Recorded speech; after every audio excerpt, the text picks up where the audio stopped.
નમસ્કાર મિત્રો, હું છું ડોક્ટર વરુણ એન વ્યાસ, કન્સલ્ટન્ટ ઓર્થોપેડિક અને જોઈન્ટ રિપ્લેસમેન્ટ સર્જન. આજે આપ સૌનું સ્વાગત છે અમારી શિવાલિક હોસ્પિટલની ચેનલમાં. આજે આપણે વાત કરીશું યુરિક એસિડ વિશે, યુરિક એસિડ વધી જવાથી થતી તકલીફો વિશે અને તેની સારવાર વિશે. યુરિક એસિડ એ શું છે? યુરિક એસિડ એ મુખ્યત્વે પ્રોટીનનું બ્રેકડાઉન, શરીરમાં બ્રેકડાઉન થવાથી થતી પ્રોડક્ટ કે જેને પ્યુરિન કહેવાય છે. પ્યુરિનનું મેટાબોલિઝમ વધુ થવાથી યુરિક એસિડ ઉદ્ભવે છે. યુરિક એસિડ મુખ્યત્વે કિડનીમાંથી બહાર નીકળી જાય છે. પણ જ્યારે યુરિક એસિડ શરીરમાં વધુ પ્રમાણમાં બનતું જાય છે ત્યારે કિડની એને પૂરતા પ્રમાણમાં બહાર કાઢી શકતી નથી. ત્યારે હાઇપર યુરિસેમિયા કે જેને ગાઉટ પણ કહેવાય છે તે નામની બીમારી ઉદ્ભવે છે. ગાઉટ કે જેને ફરતોવા કે ગઠિયોવા પણ કહેવાય છે, તેના મુખ્ય લક્ષણોમાં પગના અંગૂઠાના સાંધામાં લાલાશ પડી જવી, અસહ્ય દુખાવો થવો તથા સૂજન આવવી એ મુખ્ય લક્ષણ હોય છે. તે સિવાય શરીરના બીજા સાંધામાં દુખાવો, અસહ્ય દુખાવો, કમરમાં દુખાવો તે તેના બીજા લક્ષણો છે.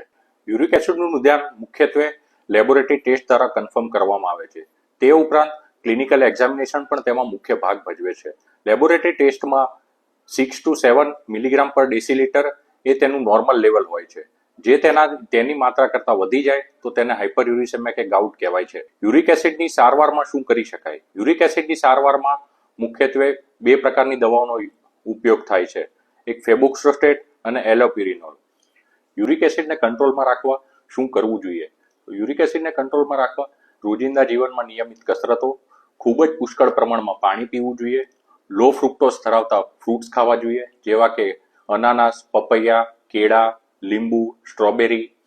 તે સિવાય લો ફેટ દહીં અને દૂધ ખાવા જોઈએ. તે સિવાય લીલા શાકભાજીનો પણ પૂરતા પ્રમાણમાં આહાર લેવો જોઈએ.